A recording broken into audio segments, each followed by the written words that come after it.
Bapa, kami bersyukur karena kami yakin di saat kami menyatukan hati kami tertuju kepada Engkau, Engkau hadir di tengah-tengah kami. Oleh karena itu Tuhan, berkenanlah Tuhan berbicara kepada setiap kami, sehingga firman-Mu yang sebentar boleh kami dengar, tidak pernah kembali dengan sia-sia, namun sebaliknya Amin. firman-Mu boleh menjadi berkat yang luar biasa di dalam hidup kita sebagai anak-anak Tuhan. Oleh karena itu Oh, Tuhan, haleluya. berbicaralah untuk kami siap mendengar sabda firman Tuhan. Dalam nama Tuhan Yesus, kami percaya. Amin. Nah, saudara yang dikasih oleh Tuhan, malam ini kita itu mau merenungkan satu tema yang terjadi sekarang. Sekarang itu terjadi.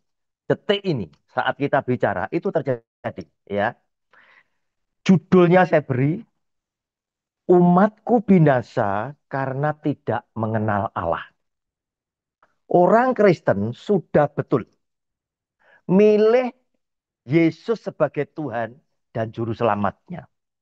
Tetapi persoalannya, apakah yang sudah milih itu mengenal hati dan pikiran Yesus? Saya tidak jamin semua kenal. Sehingga yang tidak kenal itu berbahaya. Saudara, mengapa hal itu saya berani pastikan ya.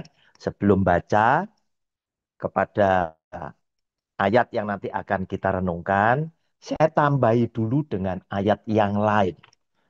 Kita lihat di Pengkhotbah pasal 3 ayat 14 dan 15.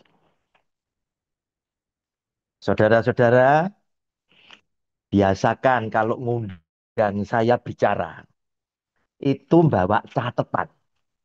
Supaya apa? Ayat yang nanti saya bicarakan bisa ditulis, selesainya kita berpisah, Anda masih punya catatan untuk Anda renungkan. Terus mencocokkan sekali. Yang disampaikan Pak Roni benar pondak menurut Alkitab. Sehingga Anda bisa menilai. Oh, ini pembicara salah, pembicara benar. Kenapa? Karena Anda akan terdorong. Belajar Alkitab, ngerti Alkitab secara mandiri. Pengkhotbah 3 ayat 14. Begini bunyi firman-Nya. Aku tahu bahwa segala sesuatu yang dilakukan Allah akan tetap ada untuk selamanya. Itu tak dapat ditambah dan tak dapat dikurangi. Allah berbuat demikian supaya manusia takut akan Dia. Yang sekarang ada, dulu sudah ada. Dan yang akan ada, sudah lama ada. Dan Allah mencari yang sudah lalu. Saudara, kejadian-kejadian yang sudah pernah terjadi itu oleh Tuhan mau dipakai sebagai peringatan buat manusia. Dan Tuhan bilang, semua yang pernah terjadi itu bisa terulang. Ingat ketika terjadi COVID-19, dunia dilanda semua. Bukankah ada banyak berita yang muncul memberikan informasi kepada kita bahwa tahun sekian itu ada flu ini, mati sekian, tahun sekian. Nah, itu tadi. Sama. Yang Tuhan pasti tidak akan ulang adalah air bah di zaman Nuh. Itu tidak akan diulang. Sebab dia berjanji. demi melihat pelangi. Aku akan ingat akan janjiku bahwa aku tidak akan melakukan seperti yang dia lakukan di zaman Nuh. Seluruh permukaan bumi digelontor air selama 40 hari 40 malam, ditutupi semua dengan air, dibinasakan semuanya, dan Tuhan sisakan 8 orang. Itu dia tidak lakukan. Tetapi saudara mesti ingat, kemurkaan Tuhan terhadap daerah-daerah perlokal, dia perbuat. Salah satunya, ketika Sodom dan Gomora mendukakan hati Tuhan dengan dosa-dosa seksualnya, dengan dosa kekerasan, dosa tanpa kasih, ditunggang balikkan Sodom dan Gomora.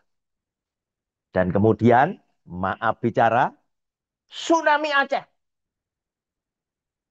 Kalau yang mati itu begitu banyak, saya pastikan 1000% Tuhan yang berbuat. Mengapa? Iblis setan bukan yang punya manusia. Dia nggak berani lakukan itu. Kalau dia lakukan itu, dia berperkara dengan Tuhan. Tetapi yang bisa melakukan adalah sang pemilik. Karena dia yang menentukan hidup mati umat ciptaannya. Oleh karena itu, hati-hati ya, hati-hati. Itu bisa terulang. Nah, sekarang terjadi. Sekarang terjadi. Hosea pasal 4, mulai ayat 6 sampai dengan ayat 8. Hosea pasal 4 ayat 6 sampai dengan 8. Saudara-saudara, saya ini juga pengajar, ya. Jadi kalau baca ayat Alkitab, biasakan baca judulnya supaya konteksnya atau persoalannya itu kita pahami. Judulnya adalah Menentang Imam dan Bangsa yang Tidak Setia. Judulnya itu. Jadi mulai zaman dulu, Tuhan ngamuk, Tuhan marah dengan imam, dengan pendeta. Itu sudah banyak kali. Kenapa? Karena gara-gara imam, umatnya jadi melenceng. Karena Tuhan kepengen lewat imam, umatnya itu jadi lurus, tegak lurus kepada Tuhan. Tetapi kenyataannya, justru lewat imam, umat ini jadi tidak karu-karuan. Demikian bunyinya. Umatku binasa karena tidak mengenal Allah. Karena engkaulah yang menolak pengenalan itu, maka aku menolak engkau menjadi imamku. Gara-gara apa? Gara-gara imam. Gara-gara pendeta ngajar tidak benar. Dan karena engkau melupakan pengajaran Allahmu, maka aku juga akan melupakan anak-anakmu. Ini ditujukan kepada imam. Ditujukan kepada pendeta. Oleh karena itu, saudara-saudara tidak usah heran. Kalau ada pendeta besar, anaknya tidak karuan. Hidupnya tidak karuan. Pernikahannya cerai. Masa depannya tidak karuan. Tidak usah heran. Ini yang terjadi. Kenapa? Gara-gara mereka salah di hadapan Tuhan. Tidak memberitakan firman yang benar. Sehingga jemaat tidak seperti yang Tuhan harapkan. Makin bertambah banyak mereka, maksudnya kumpulannya jemaat, makin berdosa mereka kepadaku. Kemudian mereka, kemuliaan mereka akan kutukar dengan kehinaan. Ngeri. Bapak-bapak, kemuliaan mereka ditukar dengan kehinaan. Mereka mendapat rezeki dari dosa umatku. Sengaja. Imam itu cari rezeki dari dosa umatku. Dan mengharapkan umatku itu berbuat salah. Nah, dari mana mereka bisa melakukan hal seperti itu? Pasti yang paling mudah adalah dari pengajaran. Dari firman Tuhan yang didapatkan dari firman Tuhan yang dipelintir. Kenapa? Karena kebanyakan orang Kristen tuh goblok. Mereka ndak mau baca sendiri, belajar Alkitab sendiri, sukanya cuma dengar khotbah. Dan mereka terlalu naif, nganggep setiap yang khotbah pendeta semakin top, semakin besar, semakin banyak cabang, banyak jemaatnya. Dipikirnya pasti benar. Salah. Belum tentu. Sebab firman Tuhan bilang apa? Ujilah setiap roh. Tidak semua roh berasal daripada Allah.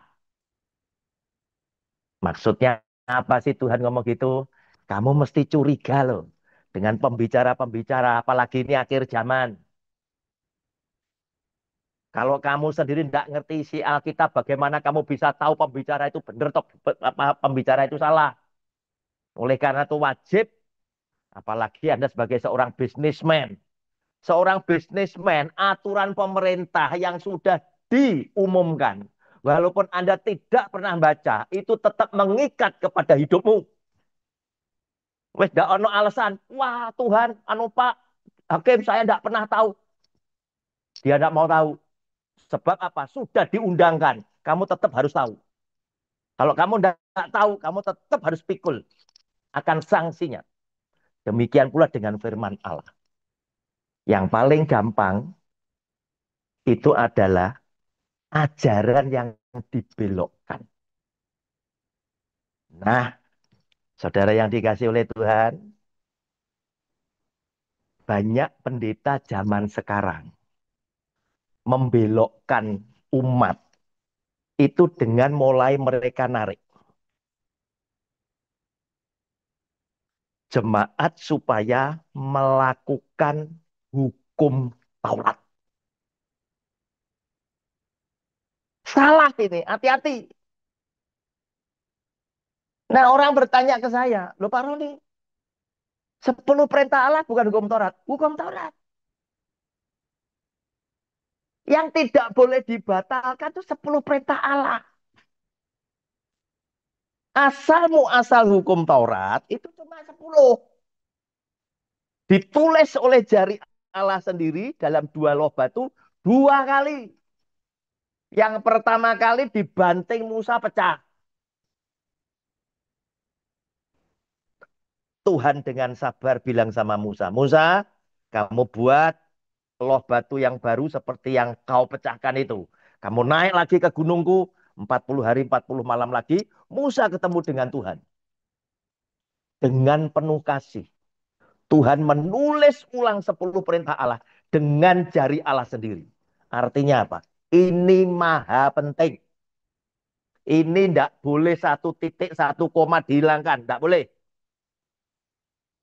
Nah, orang-orang Israel karena takut berbuat dosa. Dari 10 perintah Allah ini diotak-atik. Jadilah 613 hukum Taurat. Nah, yang diotak-atik inilah yang tidak perlu saudara lakukan. Saya ngambil contoh yang sederhana. Ambil contoh yang sederhana. Dulu Tuhan bilang, makan babi tidak boleh karena ini haram. Kelinci tidak boleh, haram.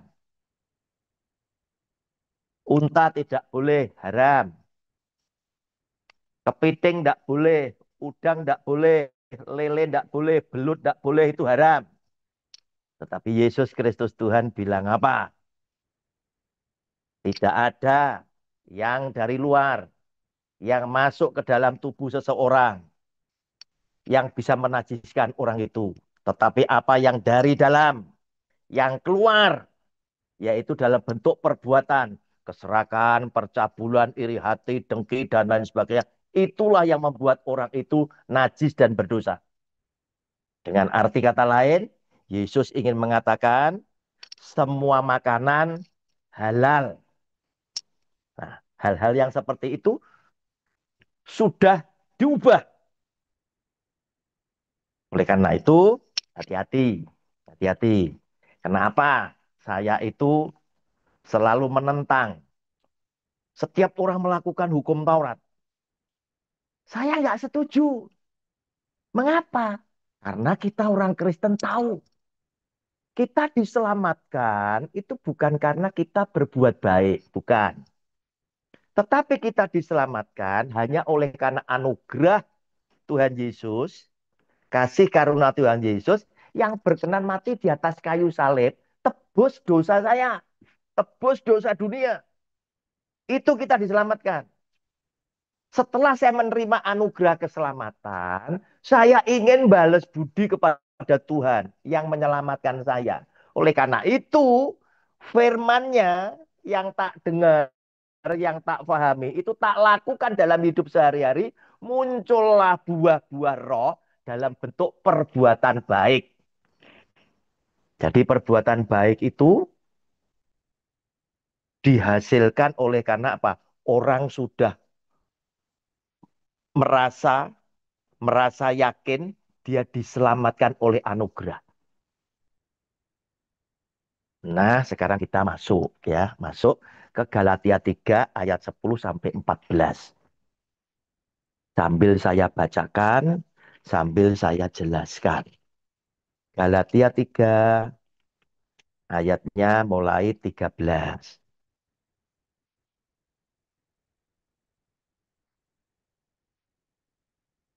Mulai 10 ya.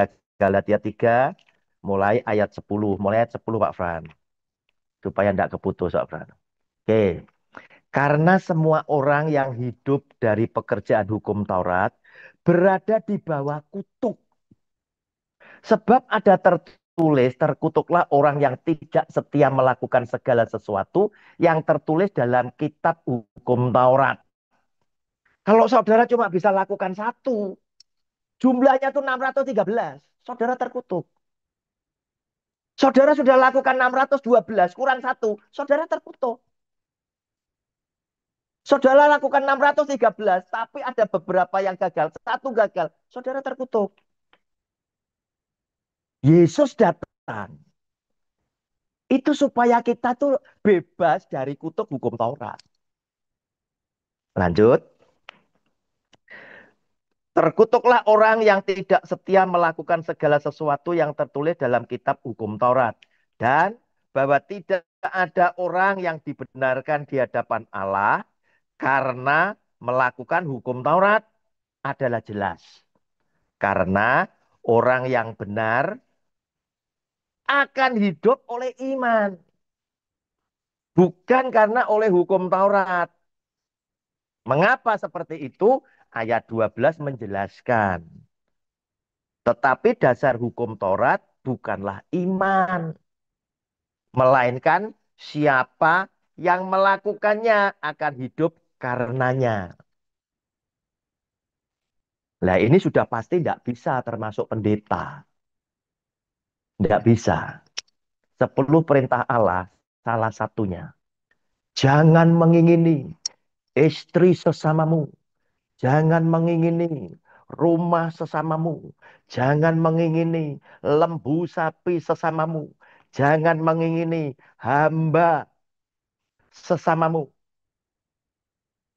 Nah, zaman sekarang gereja buka menginginkan jemaat orang lain.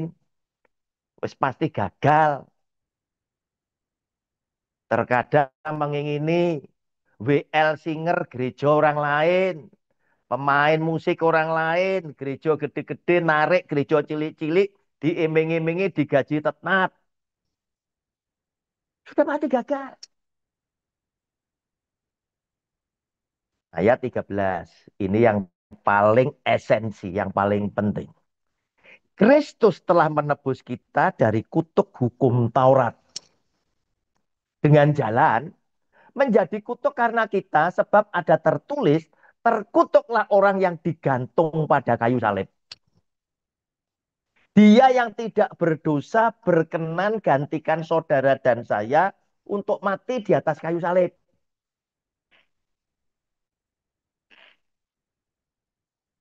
Sehingga Kalau Anda dan saya adalah orang yang ngerti budi, punya otak, punya hati, punya liangsin, saya jamin Anda pasti tidak akan main-main melakukan hukum Taurat lagi. Sebab apa? Dia datang itu sengaja. Aku mati di atas kayu salib supaya kamu tidak terkutuk dengan hukum Taurat. Kenapa kamu mesti balik? Kenapa kamu mesti balik? Wong aku datang ini loh, sengaja lepaskan kamu, bebaskan kamu dari kutuk hukum Taurat. Nah sekarang pendetanya ngomong, hukum Taurat ini firman Tuhan apa tidak? Dibujui sampean. Firman Tuhan mesti dilakukan. Padahal tidak semua firman Tuhan setebal Alkitab ini yang oleh Allah ditujukan untuk saudara dan saya lakukan. Tidak. Ada firman yang bukan bagian kita. Karena apa? Perjanjian lama itu memuat menulis sejarah bangsa Israel. Sejarah raja-raja Israel. Sejarah nabi-nabi Israel. Yang notabene adalah dari keturunan Yakub semua. Tidak semua firman yang ada di perjanjian lama itu untuk saudara dan saya. Jangan kepo. Saudara, sekarang saya ngasih Anda contoh yang ekstrim. Contoh yang ekstrim. Dalam rangka apa? Hosea pasal 4 tadi, ayat 6 dan 8. Pendeta tidak mengenalkan kita kepada Allah. Kenal kepada Allah itu kenal yang apanya sih? Kenal pikiran, kenal hatinya Yesus. Bayangin Yesus Kristus Tuhan sudah mati di atas kayu salib demi melepaskan saudara dan saya di bawah kutuk-kutuk hukum Taurat. Sekarang pendeta bawa lagi jemaat lakukan hukum Taurat. Saudara bertanya dalam hati, Pak Roni, hukum Taurat mana yang hari ini dilakukan? Yang secara sporadis dan getol dilakukan. Persepuluhan dan buah sulung. Saya nanya lebih dulu. Siapa di sini yang yakin persepuluhan dan buah sulung harus dibayar? Karena pendetamu akan ngomong. Anda itu mengembalikan uang Allah. Bukti Anda membayar persepuluhan itu bukti engkau setia, engkau taat. Siapa? Ayo, saya tunjukkan bahwa persembahan buah sulung dan persepuluhan itu hanya perintah khusus yang oleh Allah diberikan kepada 12 suku saja. Tidak ada yang lain. Sehingga kalau saudara bukan orang Israel, saudara orang Nunukan, saudara orang Bondowoso, sampean orang Citraland, nggak usah melok-melok. Sampai lo Cino, Cino Surabaya, Cino Bondowoso. Nggak usah melok-melok. Ya, kita sekarang masuk ke firmannya ya. Supaya membuktikan apa yang saya terangkan benar. Ulangan 26. Ulangan 26. Ayat 1 sampai dengan 11. Itu judulnya adalah mempersembahkan hasil pertama. Berarti buah sulung. Kemudian kalau Anda lihat ayat 12 dan 13, judulnya itu persembahan persepuluhan. Persembahan buah sulung dan persepuluhan itu satu paket yang kita tidak bisa pisahkan.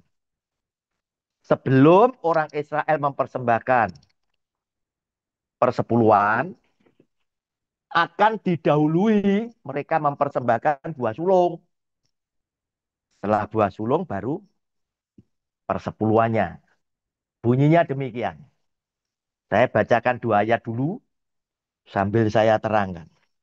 Apabila engkau telah masuk ke negeri yang diberikan Tuhan Allahmu kepadamu, menjadi milik pusakamu dan engkau telah mendudukinya dan diam di sana, maka haruslah engkau membawa hasil pertama dari bumi yang telah kau kumpulkan dari tanahmu yang diberikan kepadamu oleh Tuhan Allahmu, dan haruslah engkau menaruhnya dalam bakul.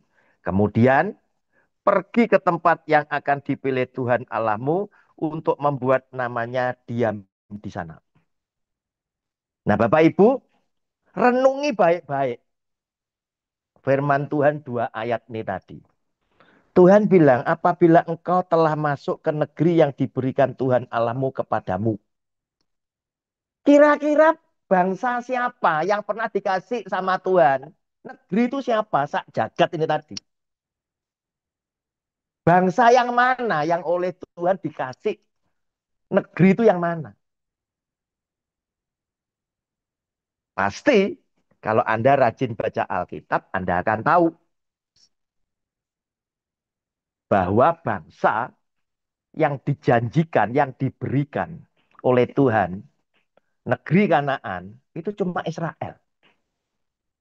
Tuhan ngomong sama Abraham, Abraham, negeri di mana kamu hidup sebagai orang asing akan kuberikan kepada kamu dan keturunanmu. Tetapi kamu nanti akan balik kepada nenek moyangmu setelah rambutmu memutih. Keturunan keempat itu baru akan kembali masuk ke negeri yang tak janjikan. Namun sebelum mereka masuk, keturunanmu akan diperbudak oleh bangsa asing selama 400 tahun. Tepatnya 430 tahun, Israel itu baru keluar dari tanah Mesir. Tidak ada bangsa lain yang oleh Allah dikasih negeri kecuali Israel. Perang yang hari ini itu ada ceritanya sesuai Alkitab. Kenapa kok mereka ini sekarang Benyamin Netanyahu merangi semua tadi? Karena Benyamin Netanyahu pegang sertifikat yaitu Alkitab ini tadi. Ini sertifikatnya Benyamin Netanyahu. Alkitab Perjanjian Lama ini tadi. Gara-gara Salomo tidak setia. Israel itu dibuang oleh Tuhan, ditawan oleh Nebukadnezar 70 tahun. Bait Allah diratakan dengan tanah. Semua barang bait Allah dibawa ke Babilonia. Nah, negeri Kanaan yang sementara waktu dikuasai oleh Israel sudah dikuasai, itu jadi kosong. Jadi tanah tidak bertuan. Maka datanglah bangsa-bangsa yang menghuni seperti itu kemudian klaim ini punyaku. Nah, pada saat 70 tahun mereka balik, tempatnya sudah dipenuhi orang. Israel tidak punya tempat. Begitu mereka mulai merdeka, mulai merasa kuat, sertifikatnya dibuka lagi. Gitu loh. Sekarang dicari oleh mereka. Yang Tuhan bilang batas-batasnya, kembalikan kepadaku. Ini diperangi terus. Ceritanya seperti itu. Nah, sekarang balik lagi kepada ulangan 26 tadi. Bangsa siapa? Cuma bangsa Israel. Dan Tuhan bilang, kalau kamu sudah masuk dan negeri itu menjadi milik pusakamu, artinya sudah mbok kuasai, kamu tenang-tenang di sana, bisa kamu wariskan ke anak cucumu. Ayat 2 bilang, maka haruslah engkau membawa hasil pertama. Hasil pertama itu duit atau apa? Ternyata Tuhan bilang, dari bumi yang telah kau kumpulkan dari tanahmu yang diberikan kepadamu oleh Tuhan. Berarti hasil pertama itu bukan berupa uang, tetapi dari hasil bumi tanah Kanaan. Silakan dicatat, nanti direnungkan. Keterangan saya benar, Panda. dari tanahmu yang diberikan kepadamu oleh Tuhan Allahmu, dan haruslah engkau menaruhnya dalam bakul. Artinya apa? Tanahmu kamu punya 1 hektar, punya 5 hektar, Tuhan tidak urusan. Tetapi dari hasil yang hektar-hektaran itu Tuhan tidak minta banyak. Tuhan ini kaya. Bukti dia kaya. Dia tidak butuh persembahanmu. Tetapi dia butuh pertobatanmu. Nanti ayatnya tak tunjukkan. Dia cuma minta yang terbaik. Pilihkan yang terbaik. Persembahkan kepada Tuhan. Kamu taruh dalam bakul. Tulisan hijau itu. Sama marah dikasih hijau. Engkau menaruhnya dalam bakul. Supaya bakul itu bisa mbok angkat. Bisa mbok gotong menuju bait Allah untuk diserahkan kepada imam. Kemudian pergi ke tempat yang akan dipilih Tuhan Allahmu untuk membuat namanya diam di sana. Kita lanjut 3 dan 4. Saya ngambil contoh. Ini misalkan ini yang mempersembahkan itu Pak Randy ya. Saya imamnya di sana. Dan sesampainya kepada imam yang ada pada waktu itu haruslah engkau berkata kepadanya. Pak Randy ngomong dengan saya. Aku memberitahukan pada hari ini kepada Tuhan Allahmu. Tuhan Allah saya, Allahnya imam. Bahwa aku telah masuk ke negeri yang dijanjikan Tuhan dengan sumpah kepada nenek moyang kita untuk memberikannya kepada kita. Maka imam, saya harus menerima bakul itu dari tanganmu. Tak terima dari Pak Randy. Dan meletakkannya di depan mezbah Tuhan Allahmu. Saya terima, saya taruh, saya unjukkan, saya persembahkan kepada Tuhan di depan mezbahnya dia. Hasil yang terbaik. Jadi jelas, jumlahnya sedikit. Sebelum ini, Pak Fran, tampilkan Matius 9:13 dulu. Inilah buktinya Tuhan yang kaya adalah Tuhan yang tidak butuh duit saudara dan saya. Tetapi pertobatan kita itu yang lebih dititik beratkan oleh dia. Jadi pergilah, ini kata-kata Tuhan Yesus. Kalau Anda cari lewat handphone pinter saudara, keluar warna ketikan itu merah. Semua warna merah adalah sabda yang keluar dari mulut Yesus Kristus Tuhan. Jadi pergilah dan pelajarilah firman ini. Yang ku kehendaki ialah belas kasihan dan bukan persembahan. Silakan Anda punya Alkitab di garis bawah atau di stabilo. Ialah belas kasihan. Yang ku kehendaki ialah belas kasihan dan bukan persembahan. Karena aku datang bukan untuk memanggil orang benar, melainkan orang berdosa. Fokusnya dia itu cari orang berdosa. Bukan datang ngukuti persembahan jemaat, tidak. Oh, dia Tuhan yang kaya, buat apa? Bukti dia kaya. Dia tidak butuh duit saudara. Jemaat boleh kaya, kenapa? Oh Pak, saya pengusaha batu bara. Ingat, sebelum Anda tambang batu bara itu, Tuhan bilang, aku yang taruh batu bara di situ. Oh saya pengusaha nikel Pak. Ingat, sebelum kamu tambang nikel itu, aku sudah taruh nikel di situ. Wah, aku tambang emas, Pak. Sebelum kamu tambang emas, aku sudah taruh emas di situ. Apa yang tak butuhkan? Tidak ada. Jadi kalau saudara dibujui sama banyak pendeta, persembahanmu, persembahanmu, pasti kamu dibawa kepada Allah yang bukan Tuhan yang maha kaya. Pasti. Karena Allah yang kamu datangi itu tadi masih butuh duitmu dan dijanjikan secara transaksional. Kamu nanti akan diberkati. Nah, kita lanjut ayat yang kelima. Dari ulangan 26 tadi. Saya sudah terima persembahan dari Pak Randy. Saya persembahkan, saya unjukkan kepada Tuhan di depan mezbah Allah. Kemudian saya ngomong gini sama Pak Randy. Kemudian engkau harus menyatakan di hadapan Tuhan Allahmu demikian.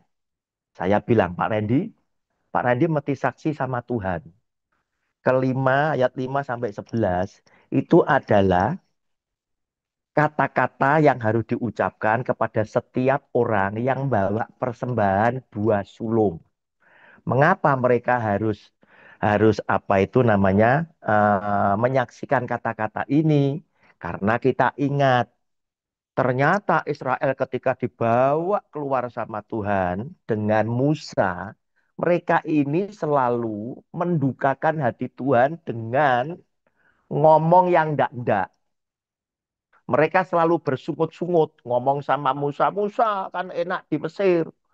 Ini di padang gurun, ndak ono roti, ndak ono anggur dan lain sebagainya. Enak di Mesir dan lain sebagainya. Sehingga Tuhan sing gregeten, gara-gara mereka selalu ngomong, apakah kamu akan membunuh kami beserta dengan ternak kami? Tidak ada air dan lain sebagainya. Sehingga karena itu kedengaran oleh Tuhan, Tuhan aminkan dan semua dibunuh oleh Tuhan di padang gurun, kecuali Yosua dan Kaleb dan anak-anak yang lahir dalam perjalanan. Oleh karena itu, mereka perlu lagi disunat di Gilgal. Nah, yang bersaksi ini adalah mereka-mereka yang tidak melihat dengan mata mereka sendiri 10 tulah dan satu laut yang terbuka tadi. Saksinya apa? Pak Randy mulai ngomong di dalam ayat yang kelima. Dia ngomong, Bapakku dahulu seorang Aram. Pak Randy ngaku papai orang Aram ini. Seorang pengembara. Ia pergi ke Mesir, papai Pak Randy, dengan sedikit orang saja dan tinggal di sana sebagai orang asing. Tetapi di sana ia menjadi suatu bangsa yang besar, kuat dan banyak jumlahnya. Ketika orang Mesir menganiaya dan menindas kami dan menyuruh kami melakukan pekerjaan yang berat, maka kami berseru kepada Tuhan, Allah nenek moyang kami. Lalu Tuhan mendengar suara kami dan melihat kesengsaraan dan kesukaran kami dan penindasan terhadap kami. Lalu Tuhan membawa kami keluar dari Mesir dengan tangan yang kuat dan lengan yang teracung, dengan kedahsyatan yang besar dan dengan tanda-tanda serta mujizat-mujizat. Ia membawa kami ke tempat ini dan memberikan kepada kami negeri ini, suatu negeri yang berlimpah-limpah susu dan madunya. Oleh sebab itu, di sini aku membawa hasil pertama dari bumi yang telah kau berikan kepadaku, ya Tuhan. Kemudian engkau harus meletakkannya di hadapan Tuhan Allahmu. Engkau harus sujud di hadapan Tuhan Allahmu, dan haruslah engkau, orang Lewi dan orang asing yang ada di tengah-tengahmu, bersukacita karena segala yang baik yang diberikan Tuhan Allahmu kepadamu dan kepada seisi rumahmu. Itu yang harus diucapkan oleh orang Israel, ya, yang mempersembahkan persembahan buah sulung karena mereka tidak melihat sendiri tulah mukjizat 10 kali, yaitu tulah Tuhan yang ditimpakan kepada negeri Mesir. Karena apa? Mereka lahir di dalam perjalanan. Nah, saya tinggal nanya sama Pak Randy, saya nanya sama teman-teman ya, yang ada di Surabaya, yang ada di Bondowoso, yang ada di Nunukan, gitu, yang ada di Banjarmasin dan lain sebagainya. Pak, apa betul sampean itu orang Aram, gitu loh. Papamu orang Aram, iya. Nenek moyangmu pernah ya mengembara sampai di Mesir, iya. Terus ditekan, kan begitu.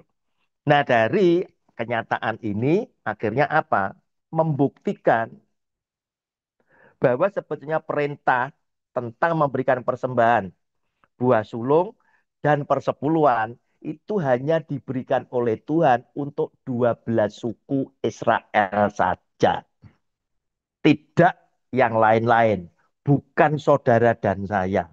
Sehingga dengan demikian, dengan bahasa yang halus, saya akan berkata, pendeta Indonesia yang menerima dan menikmati persembahan buah sulung dan persepuluhan adalah rampok uang milik suku Lewi. Saudara, kita sekarang lihat ada yang namanya persembahan persepuluhan. Sepertinya pendeta kalau tidak ada persepuluhan hampir mati. Selalu mereka bertanya, kalau tidak terima persepuluhan, pendeta makan apa? Kalau kamu berpikiran seperti itu, keluar kata-katamu itu, harusnya kamu bukan pendeta. Sebab apa? Yesus Tuhan ngajari kamu ketika dia diuji, dicobai di padang gurun. Jika engkau adalah anak Allah, ubah batu jadi roti. Dia ngomong apa? Dia bersabda apa untuk memberikan contoh buat saudara dan saya? Dia bilang, manusia hidup bukan karena roti saja, tetapi manusia hidup oleh karena firman yang keluar dari mulut Allah. Kalau kamu ngomong seperti itu, kamu tidak layak jadi pendeta. Apalagi ketika orang bilang, apa yang aku makan, apa yang aku minum, apa yang aku pakai. Sudah dijamin oleh Yesus Kristus Tuhan di dalam Matius 6 ayat 32. Tampilkan dulu Pak Fran. Matius 6:32. Nanti kita juga akan yang ke 33 supaya tidak keputus ya. Ketika orang bertanya Tuhan, mana apa yang tak makan, tak minum, tak pakai. Yesus Tuhan menjawab, ini pun kalau saudara lihat di handphone saudara, warnanya merah. Semua itu dicari bangsa-bangsa yang tidak mengenal Allah. Jadi kalau pendeta ngomong, kalau tidak ada persepuluhan pendeta makan apa? Ini adalah orang yang tidak mengenal Allah. Oleh karena itu saudara, topik kita adalah pengenalan akan Allah. Saudara harus kenal Tuhan. Kenapa? Dia bilang, akan tetapi Bapamu yang di surga tahu bahwa kamu memerlukan semuanya itu. Makanan, minuman, pakaian kamu perlukan. Dan Tuhan ingin memberikan jaminan. Aku sang pencipta bertanggung jawab atas umat ciptaanku. Ayat 33, ini ada rumusnya saudara. Rumusnya ya, ada rumusnya. Ini rumus. Tetapi carilah dahulu kerajaan Allah dan kebenarannya, maka semuanya itu akan ditambahkan kepadamu. Maksudnya, carilah dahulu kerajaan Allah dan kebenarannya adalah ketika Anda menjadi anak Tuhan yang baik-baik mendengar firman Tuhan dan melakukannya, menjadi anak yang tingwa, ya. Oh, anak yang tingwa itu mendengarkan nasihat orang tuanya, ngerti dan melakukannya, maka kamu akan menjadi orang yang sangat diberkati.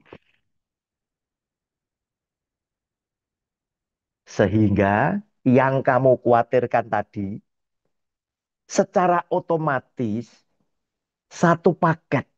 Saudara tidak usah mikirkan yang jasmani. Yang rohani kamu kerjakan, yang jasmani itu ngejar saudara. Kenapa? Karena ayat 32 tadi bilang apa? Itu dicari oleh bangsa-bangsa yang tidak mengenal aku. Tetapi orang yang mengenal aku cukup melakukan perintahku dan kamu akan ditambahkan yang kamu khawatirkan tadi. Nah sekarang coba, kalau tadi saya bilang rumus, saudara coba. Seandainya Anda ubah saudara balik. Saudara cari yang jasmani dulu. Pertanyaan saya, keselamatannya ikut tidak? Jamin tidak ikut. Tetapi kalau Anda dahulukan keselamatanmu, fokus kepada berkat rohani, yang jasmani, pasti ngejar saudara. Oke, kita sekarang lanjut. Ulangan 26, ayatnya yang ke-12 dan 13. Ini mengenai persepuluhan. Ya. Apabila dalam tahun yang ketiga, tahun persembahan persepuluhan, engkau sudah selesai mengambil segala persembahan persepuluhan dari hasil tanahmu, maka haruslah engkau memberikannya kepada orang Lewi. Itu dikasih warna kuning sama Pak Fran. Orang Lewi satu, nomor dua orang asing, nomor tiga anak yatim, dan nomor empat kepada janda. Berarti dibagikan kepada empat pihak supaya mereka dapat makan di dalam tempatmu dan menjadi kenyang. Artinya persepuluhan ditujukan hanya untuk urusan perut.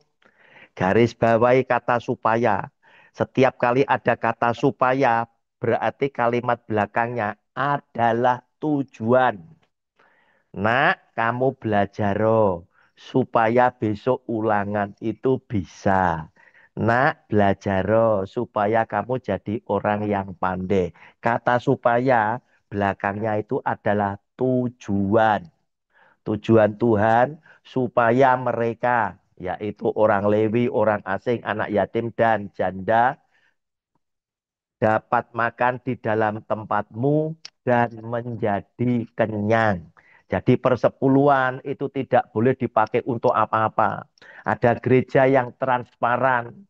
Persepuluhan tidak kami nikmati, bukan pendeta yang menikmati, tetapi kami laporkan, kami pakai untuk operasional gereja, untuk perbaikan gedung dan lain sebagainya. Itu salah, itu gereja abu-abu.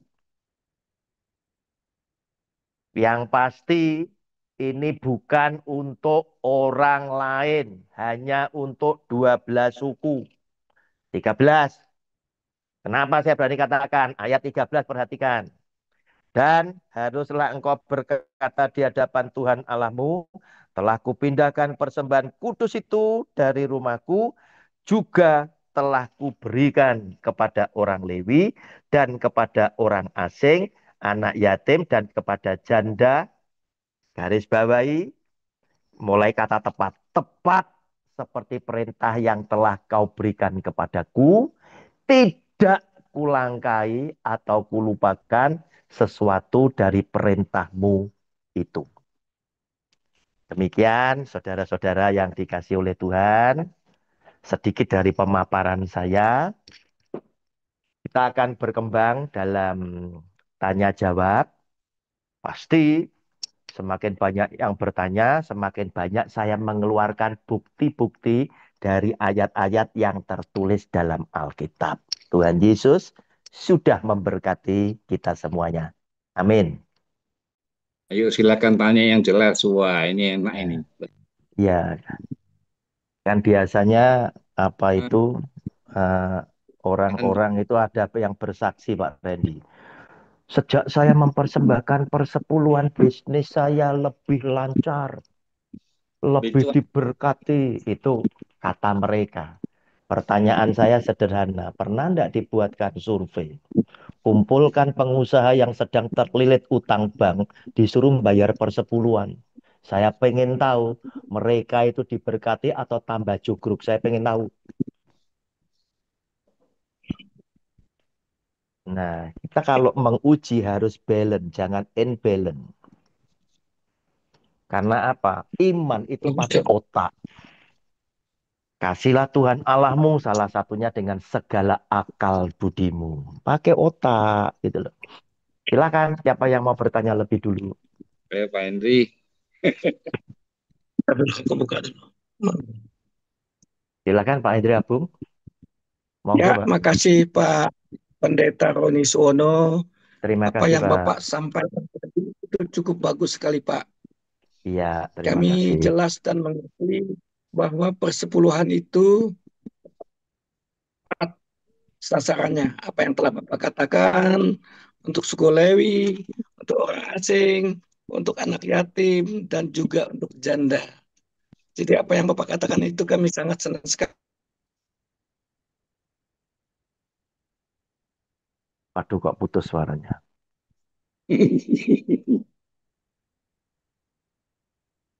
Putus. Hilang Pak, suaranya hilang Pak. Iya.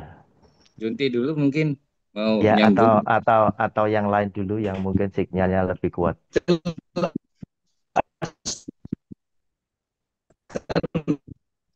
Ya, maaf Pak Edri, putus Pak. Mungkin lagi kurang bagus sinyalnya. Surabaya hujan tak Pak? Tadi hujan, tadi hujan. Siang tadi hujan. Ya, Tempat saya hujan cuma tidak lama.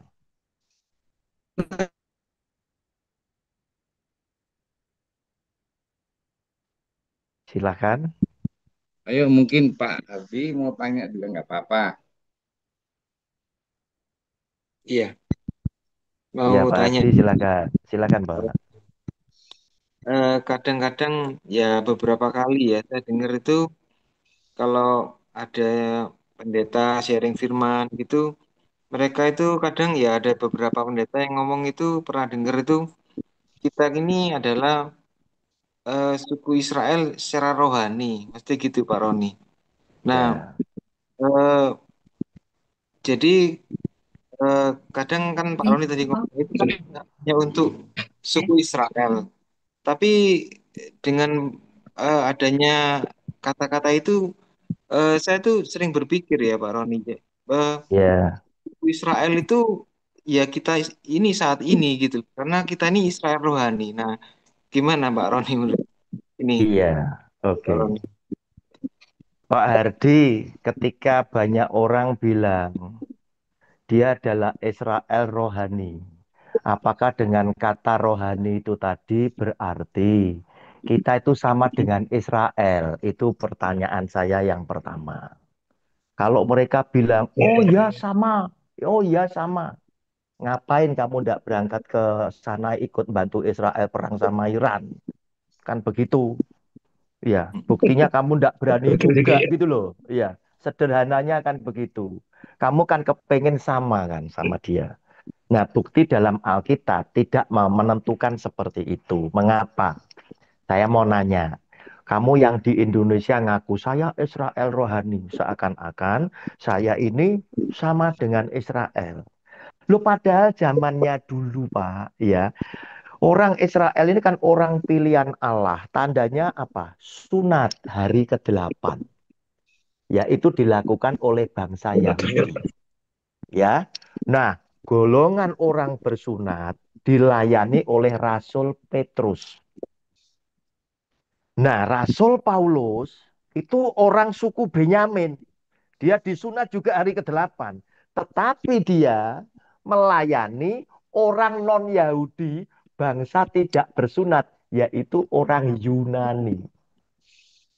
Kira-kira kita malu ndak yuk? Orang Yunani zaman dhisik iki ndak pernah ngomong aku iki Israel rohani, ndak pernah. Yunani yo Yunani. Lah kita di sini enek sing Jawa, enek sing Batak, enek sing Ambon, enek sing Cina ya. Itu ngaku Israel rohani. Kan malu-maluin gitu loh. Yunani di sana, ya Yunani. Ya Yunani. Itu tadi. Nah, orang Yunani tidak perlu sunat. Tidak perlu sunat. Sebab apa? Hukum sunat itu hanya dikenakan untuk orang Israel. Dengan bapak leluhur Abraham, kejadian 17. Bahwa laki-laki yang lahir di rumahmu, yang anakmu atau anak budakmu, itu harus disurat pada hari ke-8.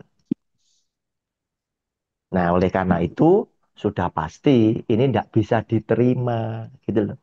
Loh, orang Yunani lo tidak ngaku, aku ini Israel. Apa itu namanya? Rohani. Nah, suatu hari Tuhan ingin nyampaikan kepada Petrus, kepada orang Israel. Kamu jangan sombong jadi bangsa pilihan Allah. Terus kamu memandang rendah bangsa tak bersunat. Terkadang muncul kata-kata bangsa tidak bersunat adalah orang kafir dan lain sebagainya. Suatu hari Petrus diundang khotbah oleh Kornelius. Ya, Kisah Rasul pasal 10 ya. diundang oleh Cornelius. Siapa Cornelius? Cornelius itu adalah perwira dari Romawi yang dikenal sebagai pasukan Italia. Ya, ini adalah orang saleh yang suka membantu orang-orang miskin, orang Israel. Dia rindu mendengar khotbah Petrus. Tapi dia adalah pelaku firman, suka berdoa kepada Allahnya Abraham, berdoa kepada Tuhan Yesus. Dia rindu. Nah, suatu hari dia tahu Petrus ada di sekitarnya dia nguruh utusan, panggilan Petrus. Dia dan keluarga dan sahabatnya sudah nunggu. Petrus datang, Petrus khotbah. Nah, ketika Petrus mulai membicarakan tentang Yesus Kristus Tuhan dengan segala kehidupan Tuhan Yesus, Petrus disadarkan oleh Tuhan. Cornelius, keluarganya dan sahabatnya yang adalah bukan orang Yahudi, bukan bangsa bersunat, itu menerima Roh Kudus karena mereka berbahasa roh. Sehingga Petrus kaget, bolehkah aku tidak membaptis mereka dengan air padahal mereka menerima Roh Kudus seperti zaman kita di Kisah Rasul pasal 2. Demikian Pak Hardi. Ada yang belum jelas? Iya, udah jelas, Pak. Jelas ya? Oke. Jadi rohani itu tidak ada. Itu akal-akalan karena apa Pak? Butuh duitnya. Ya. Butuh duitnya. Nakal itu. Ya. Kamu tidak usah ngomong seperti itu. Kan gitu. Kamu Cino yo Cino. Kan gitu. Ya, silakan. Yang lain, monggo. Nah, mungkin ada pertanyaan. Pak Pak, Andri, Pak Pak Andri. Sugi, silakan Pak Sugi. Kalau ada.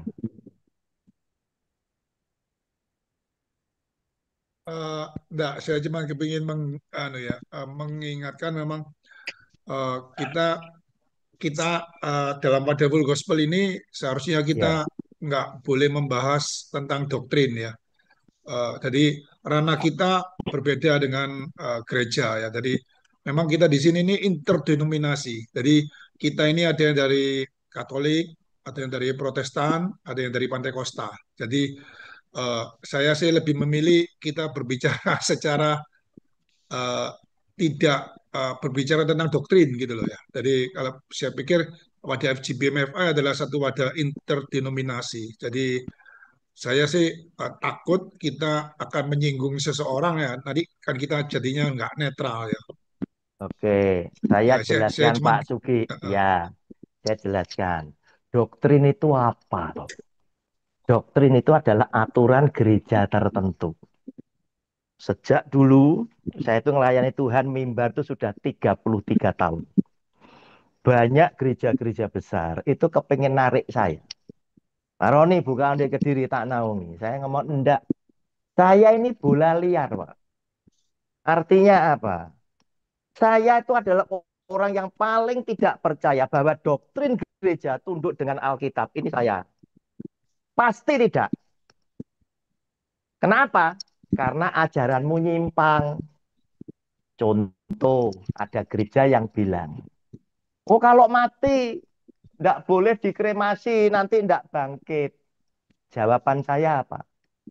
Kalau gerejamu seperti itu, berarti Allah yang diajarkan di gerejamu adalah Allah yang bukan maha kuasa.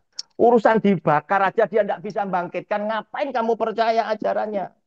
Pasti tidak. Karena saya punya alasan, Pak. Alasan saya adalah yang pertama. Kalau soal dibakar, ide pertama itu ada di otak Tuhan. Abraham, persembahkanlah anakmu yang tunggal, Ishak, ke gunung untuk dipersembahkan sebagai korban bakaran. Nah, ya apa ini? Tuhan itu minta bakaran. Walaupun akhirnya diganti dengan domba. Ayat yang lainnya. Yefta ketika dia kecepit dengan Bani Amon. Dia bernasar, Tuhan, Jika kamu kasih kemenangan, nanti aku pulang, siapa yang menyambut aku pertama kali akan kupersembahkan kepadamu sebagai korban bakar. Anaknya satu-satunya perempuan nyambut papahnya. Yefta ngoyakkan jubah. Waduh nih, papa sudah terlanjur bernasar sama Tuhan demikian. Anak ini adalah anak yang uho kepada Tuhan dan kepada papanya. Dia ngomong, Pak, jalankan. Papa kan sudah diberi kemenangan terhadap Bani Amon. Jalan terus. Aku cuma minta waktu 3 bulan untuk meratapi kegadisanku. Selesai itu, anak ini mati dengan cara dibakar. Pertanyaan saya, selamat enggak anak uho ini? Nah, sekarang tak tunjukkan. Pak Fran, tayangkan 1 Korintus 13. Tentang kasih, tak tunjukkan. Ini Rasul Paulus, otaknya ya otak dibakar. Lihat,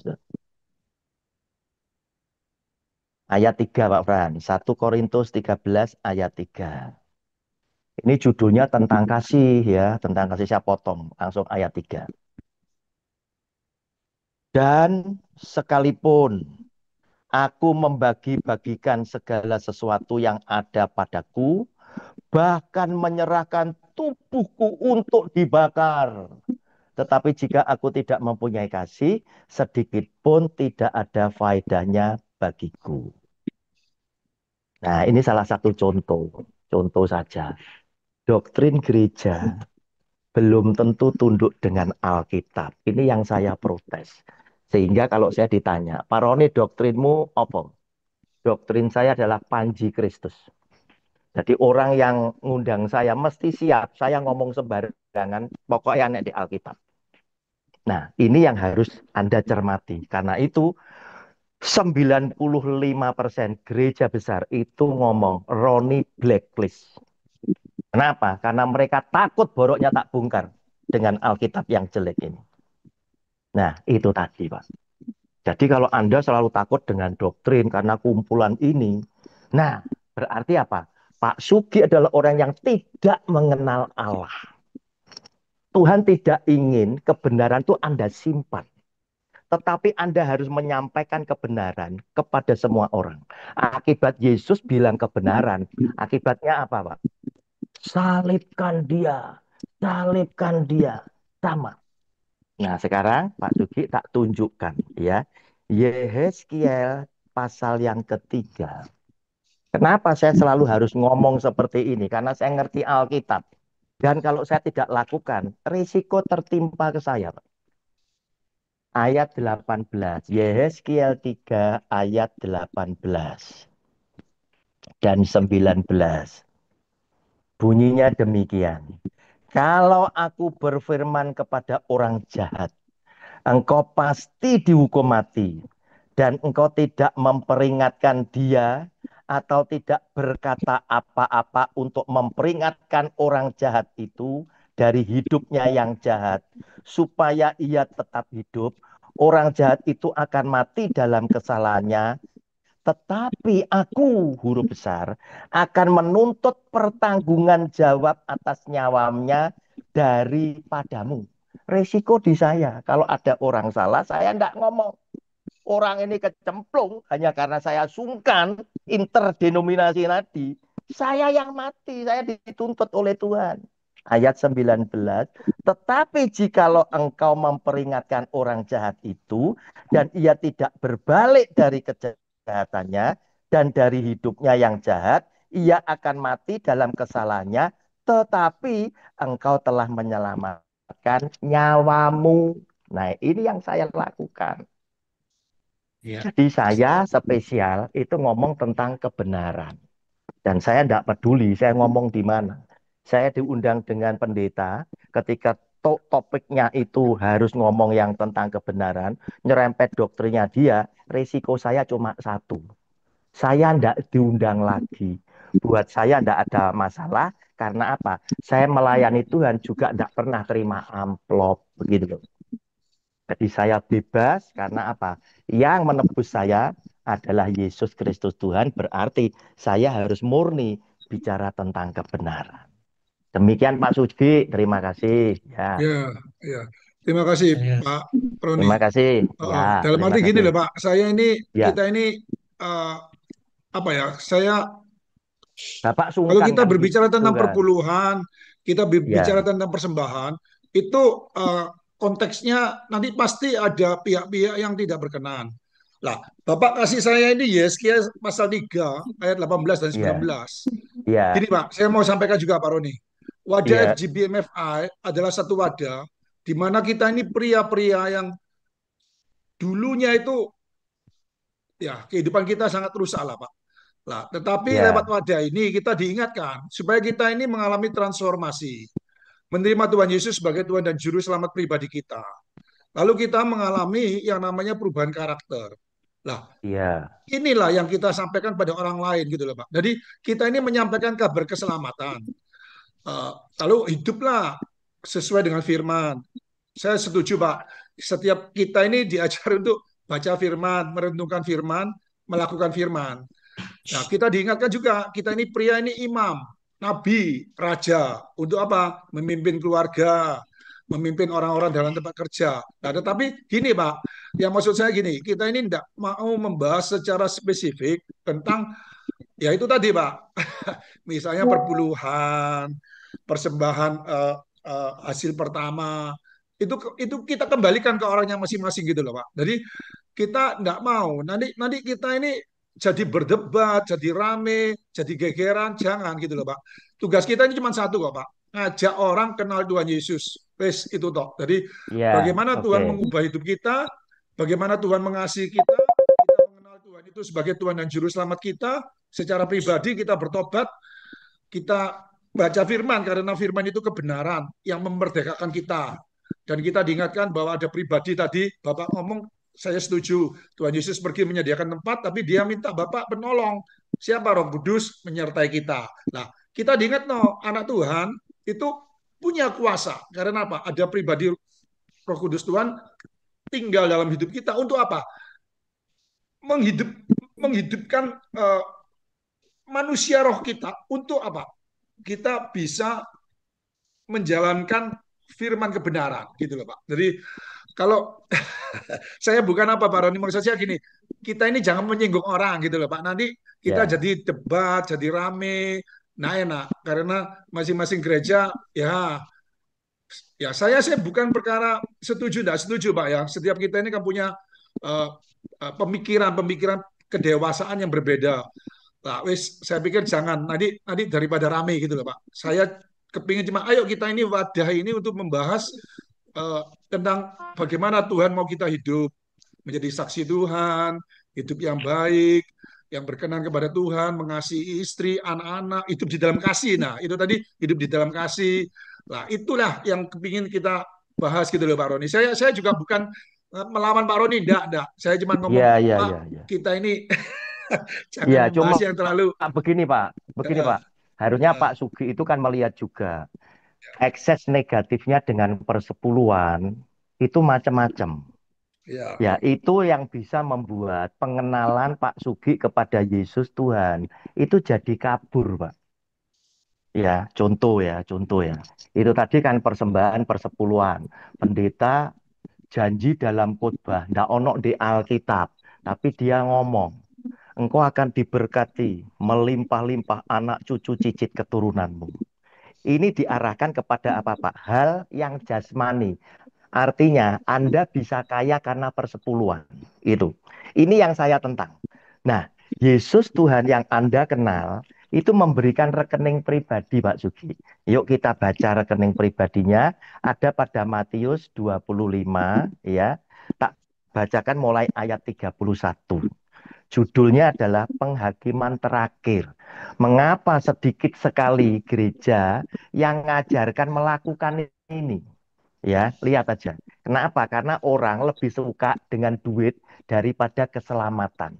Kita lihat ya, apabila anak manusia datang dalam kemuliaannya dan semua malaikat bersama-sama dengan dia, maka ia akan bersemayam di atas tahta kemuliaannya. Lalu semua bangsa akan dikumpulkan di hadapannya dan ia akan memisahkan mereka seorang daripada seorang, sama seperti gembala memisahkan domba dari kambing. Dan ia akan menempatkan domba-domba di sebelah kanannya dan kambing-kambing di sebelah kirinya. Dan raja itu akan berkata kepada mereka yang di sebelah kanannya, mari hai kamu yang diberkati oleh Bapakku, terimalah kerajaan yang telah disediakan bagimu sejak dunia dijadikan. Sebab ketika aku lapar, perhatikan kata aku lapar, aku haus. Itu selalu huruf besar ya. Kamu memberi aku makan ketika aku haus, kamu memberi aku minum ketika aku seorang asing, kamu memberi aku tumpangan. Ketika aku telanjang, kamu memberi aku pakaian, ketika aku sakit, kamu melawat aku. Ketika aku di dalam penjara, kamu mengunjungi aku. Maka orang-orang benar itu akan menjawab dia, katanya, Tuhan, bila manakah kami melihat engkau lapar dan kami memberi engkau makan, atau haus dan kami memberi engkau minum? Bila manakah kami melihat engkau sebagai orang asing dan kami memberi engkau tumpangan, atau telanjang dan kami memberi engkau pakaian? Bila manakah kami melihat engkau sakit atau dalam penjara dan kami mengunjungi engkau? Dan raja itu akan menjawab mereka, aku berkata kepadamu, sesungguhnya segala sesuatu yang kamu lakukan untuk salah seorang dari saudaraku yang paling hina ini, kamu telah melakukannya untuk aku. Nah, kalau kita memperhatikan kesengsaraan sesama, Yesus Tuhan itu langsung berkata, itu kamu lakukan buat aku loh. Sehingga kamu yang melakukan itu, kamu pasti tak jadikan domba di sebelah kanan Bapakku dan kamu tak selamatkan. Nah, ini yang mau saya ajarkan, ini berharga daripada duit tadi. Sebab apa? Sebab apa?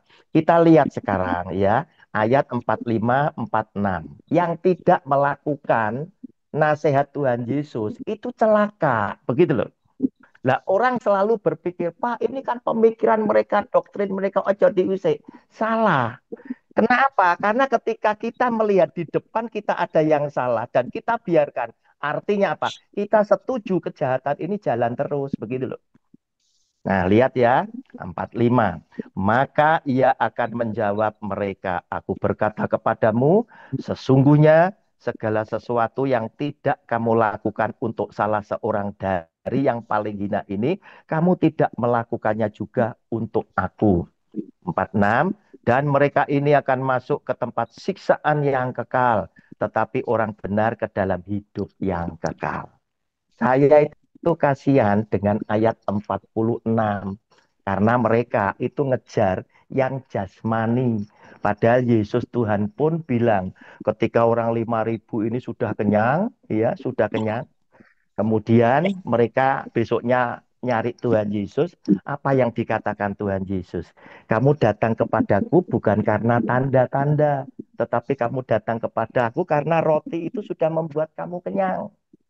Nah, lebih jelasnya lagi, lihat sekarang ya, Yohanes pasal 6 ya. Lanjutannya itu ayat 25 sampai 27. Lihat, dia ngomong apa itu? Dia tekankan yang rohani, bukan yang jasmani. Yohanes 6, 25, 27. Ketika orang banyak menemukan Yesus di seberang laut itu, mereka berkata kepadanya, Rabi, bila mana engkau tiba di sini? Yesus menjawab mereka, aku berkata kepadamu, sesungguhnya kamu mencari aku bukan karena kamu telah melihat tanda-tanda, melainkan karena kamu telah makan roti itu dan kamu kenyang. Ini yang jasmani. 27 bilang apa? Bekerjalah bukan untuk makanan yang akan dapat binasa, melainkan untuk makanan yang bertahan sampai kepada hidup yang kekal, yang akan diberikan anak manusia kepadamu, sebab dialah yang disahkan oleh Bapa Allah dengan meterainya. Nah, di sini Pak, saya bisa nyadari, mungkin Pak Sugi ngerasa sungkan karena ini kumpulan orang banyak yang pemikirannya beda-beda. Tetapi sebagai pengikut Yesus, harusnya meneladani apa yang dilakukan oleh Tuhan Yesus. Ketika dia bilang begini Pak Sugi, jika kamu tidak makan daging dari dagingku dan kamu tidak minum darah dari darahku, kamu tidak akan selamat di dalam kerajaan surga. Loh, para murid kaget, Pak. Banyak yang mundur meninggalkan Yesus karena kata-kata ini begitu keras. Yang dilakukan oleh Tuhan Yesus yang patut kita teladani apa? Yesus tidak takut kehilangan pengikut. Yang 12 ini ditanya, kamu tidak mundur mesisan? Lah itu tadi, Pak. Nah ini belum pernah saya lihat pemimpin dari sebuah organisasi yang seperti Yesus. Kenapa? Karena kebanyakan mereka belum mengenal Tuhan seperti apa. Sungkan kepada manusia itu lebih didahulukan daripada sungkan kepada Allah. Nah, ini tadi hati-hati kita sebagai pemimpin. Ini saran saya saja. Terima kasih Pak Sugi, terima kasih. Ya, terima kasih Pak Roni. Terima kasih, terima kasih. Pak Adi, cukup sudah. Sudah cukup ya.